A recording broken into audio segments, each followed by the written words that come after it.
L'invité de la matinale. Sur la première. Bonjour Éric Roser. Bonjour. Le vice-rectorat qui est partie prenante de ce salon des études supérieures, le salon des études supérieures qui remplace le salon de l'étudiant. Pourquoi changement et que signifie-t-il ?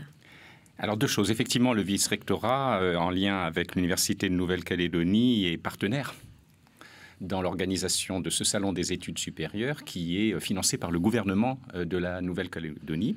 Alors, le changement de nom, c'est aussi lié au fait que les étudiants, aujourd'hui, c'est 70% d'étudiantes.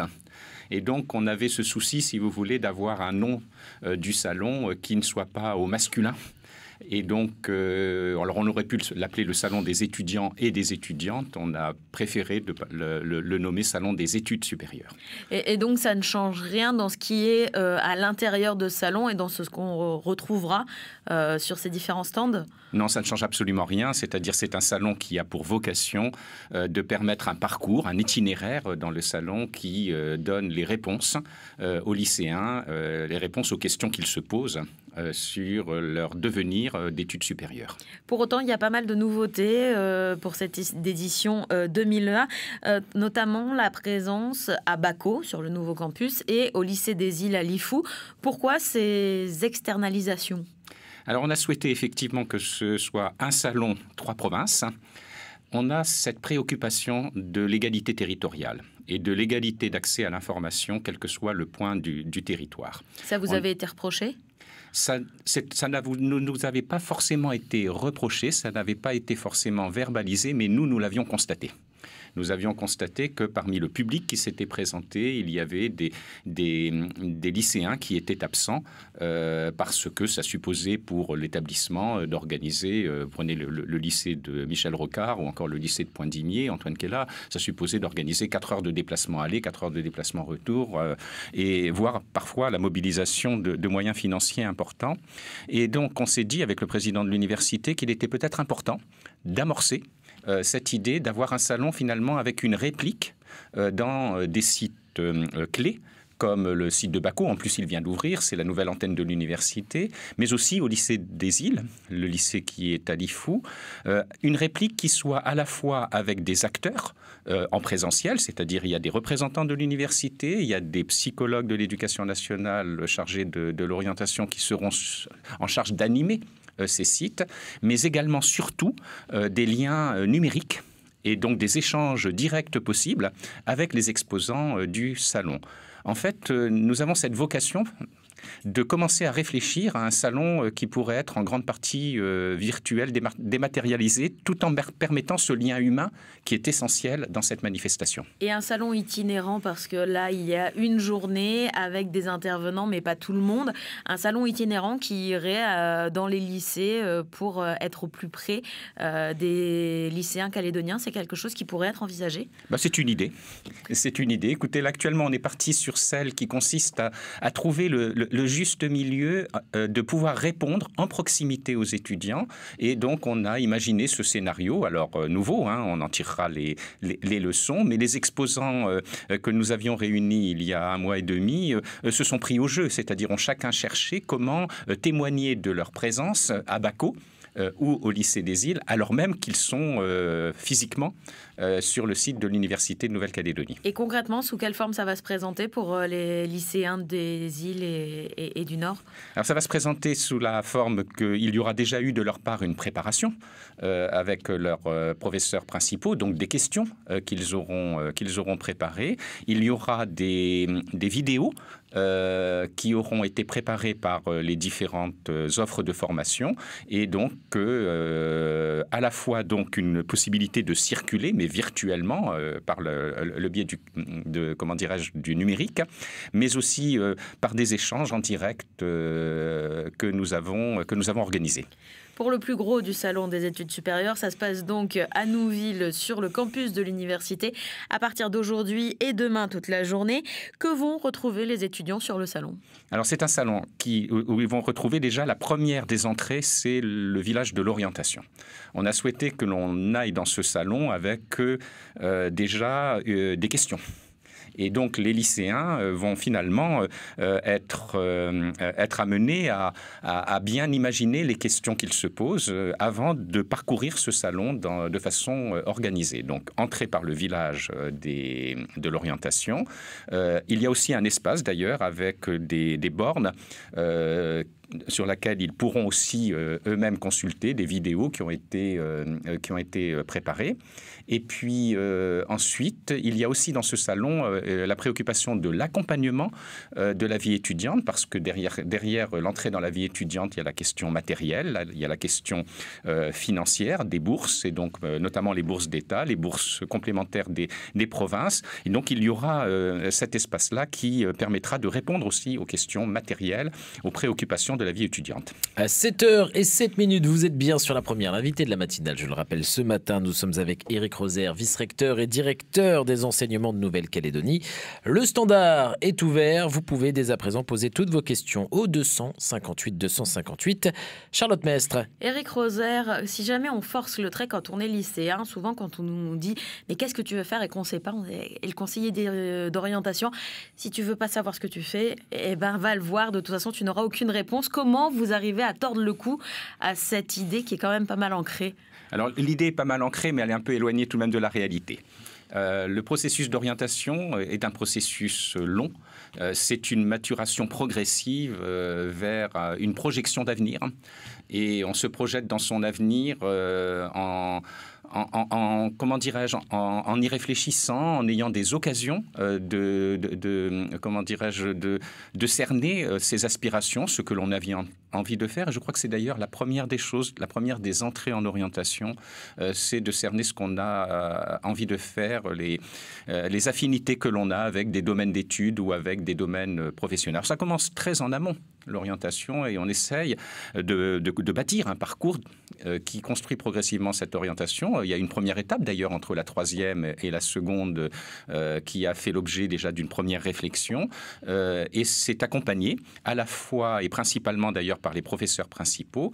Et d'ailleurs, l'enjeu de la classe terminale est tel que nous mettons 2 professeurs principaux par classe de terminale, justement pour individualiser davantage le conseil en orientation. La terminale, c'est aussi l'année du bac. Aujourd'hui, cette année, c'est la réforme du baccalauréat, c'est le baccalauréat nouvelle version avec beaucoup d'enseignements. Comment ça se traduit après pour la poursuite des études supérieures? Quelle est l'influence de cette réforme? Alors, pour la session 2020, on est encore sur l'ancien modèle. Donc, nos lycéens qui vont passer le baccalauréat 2020 sont dans la continuité de leurs prédécesseurs de l'année. C'est l'année prochaine que l'on aura à réfléchir à mieux accompagner ce processus d'orientation, puisque effectivement les élèves n'auront pas été dans des grandes séries, mais ils auront choisi des enseignements de spécialité. On se dirige du côté du standard pour accueillir Caroline. Bonjour Caroline, vous avez une question à poser, on vous écoute. Bien le bonjour à tout le monde.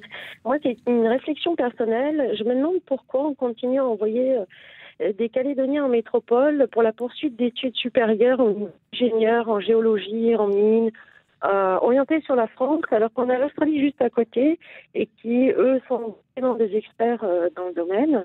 Et ce qui coûterait bien moins cher la Calédonie, loin en termes de déracinement, etc., etc.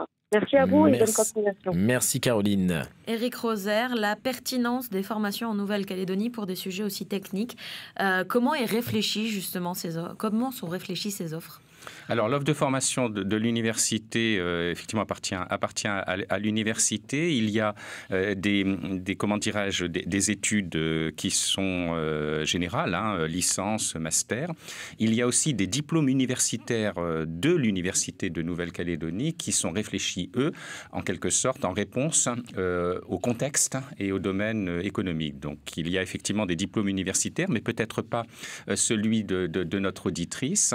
Et en tout cas, il y a un travail qui est fait et d'ailleurs un financement du gouvernement pour accompagner des formations qui sont davantage en réponse aux besoins économiques et industriels de la Nouvelle-Calédonie. Nous avons une autre question. Stéphanie, bonjour. Oui, bonjour. Je voudrais poser une question au vice-recteur. Je voulais simplement lui demander qu'est-ce qu'il pense, parce que nous, on a un effet de 10 ans et plus de certains Calédoniens qui échouent à la première année à l'université. Alors, on voudrait savoir d'où vient ce problème, hein, Merci, où il y a un Stéphanie. échec important de 90%. Merci Stéphanie. Éric Roser, le taux d'échec en première année à l'université en Nouvelle-Calédonie, comment vous, au vice-rectorat, vous travaillez pour essayer de l'améliorer ? Écoutez, déjà, on le prend très au sérieux et je comprends tout à fait la question de l'auditrice parce que c'est notre préoccupation que notre lycée prépare davantage à la réussite aux études supérieures. Dans la précédente réforme et donc dans la situation actuelle, il y a un temps d'accompagnement personnalisé qui tend à essayer de mieux préparer le lycéen à sa poursuite d'études. Mais il est vrai, et je crois que nous ne nions pas du tout la réalité, il y a un taux d'échec en première année, bien sûr en Nouvelle-Calédonie, mais aussi en métropole. Apparemment, il est plus important en Nouvelle-Calédonie par rapport à la métropole. Il est plus important en Nouvelle-Calédonie par rapport à la métropole. Effectivement, ça nous interpelle. Et notamment, d'ailleurs, dans le cadre de la mise en place de la nouvelle réforme, on y est très attentif. D'ailleurs, cette nouvelle réforme a vocation, notamment en ayant cerné des enseignements de spécialité qui, à la fois, répondent aux affinités du lycéen, mais dans sa projection aussi dans les études supérieures, justement, d'établir un pont beaucoup plus relié aux études supérieures qu'il va suivre. Mais c'est une préoccupation. En métropole, c'est effectivement également un sujet. Alors, il peut y avoir plusieurs causes d'analyse. La première, c'est qu'effectivement, après le baccalauréat, qui est un petit peu, vous le savez, une forme d'entrée dans la vie adulte, un rite de passage entre deux états, il y a de la part des jeunes aussi une aspiration à respirer. Alors certains respirent un peu trop et s'engagent un peu moins dans les études supérieures. Donc il y a ce temps, en quelque sorte, un peu sabbatique pour certains, qui explique une partie de l'échec, c'est-à-dire une assiduité moindre dans les études supérieures. Bon, tout cela, c'est à réfléchir et c'est largement travaillé entre l'UNC et nous. C'est moins vrai dans les BTS et dans les formations post-bac. Peut-être également parce que c'est une forme de continuité du lycée, ça reste toujours dans le cadre du lycée et peut-être que c'est un encadrement qui est plus sécurisant pour les étudiants de BTS ou de classe préparatoire. Autre question, cette fois-ci nous avons Claudine au téléphone. Bonjour Claudine. Bonjour. Alors moi j'ai un petit peu la même question que la personne précédente, mais c'est pour m'étonner qu'il n'y ait pas de suite aux licences d'anglais, par exemple, qu'il n'y ait pas de master de lettres, sauf erreur de ma part, qu'il n'y ait pas de master dans la section lettres cette année à l'université. Merci Claudine pour votre question ou votre réaction. Éric Roser, si jamais je ne me trompe pas, il y a un master en culture océanienne à l'université, mais vous êtes vice-recteur, donc ça, vous n'êtes pas maître des offres de formation de l'université. Pour autant, est-ce que vous pouvez répondre à Claudine ? Alors, je vais répondre à Claudine. Effectivement, je ne suis ni maître des formations de l'université et je dois dire que je n'ai pas forcément l'expertise pour lui répondre précisément sur le master dont elle parle. Alors, au-delà de la licence, si vous voulez, effectivement, les licences sont construites pour permettre une poursuite d'études en master. Certains masters ouvrent, notamment les masters d'enseignement, à l'ESP, l'École supérieure du professorat et de l'éducation. Alors c'est vrai qu'il y a un seuil d'effectifs d'ouverture. Et il faut un minimum d'étudiants pour ouvrir un master. Et c'est peut-être la raison qui fait que d'une année à l'autre, ce ne sont pas les mêmes masters qui sont ouverts. En tout cas, il y a toujours une recherche de répondre aux étudiants qui ont en quelque sorte, formuler le souhait de poursuivre en master, mais tout n'est pas possible en Nouvelle-Calédonie, étant donné le flux assez limité d'étudiants qui arrivent au stade de la licence. Éric Roser, le terme de ces formations, le but ultime, c'est quand même de trouver un travail. On le sait, il y a des Calédoniens qui partent faire leur formation en métropole ou ailleurs, qui sont diplômés, qui sont très diplômés. Il y a certains qui ont des doctorats.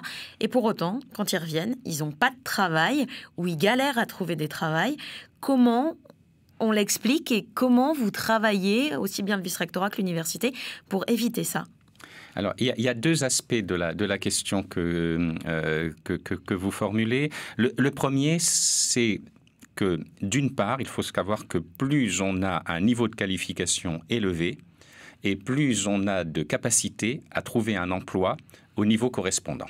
Donc, si vous voulez, le diplôme reste avant tout protecteur de l'insertion professionnelle. Après, il y a la difficulté que vous soulignez, c'est-à-dire d'avoir à un moment donné un bac+5, qui est un niveau très élevé de formation, et d'être en recherche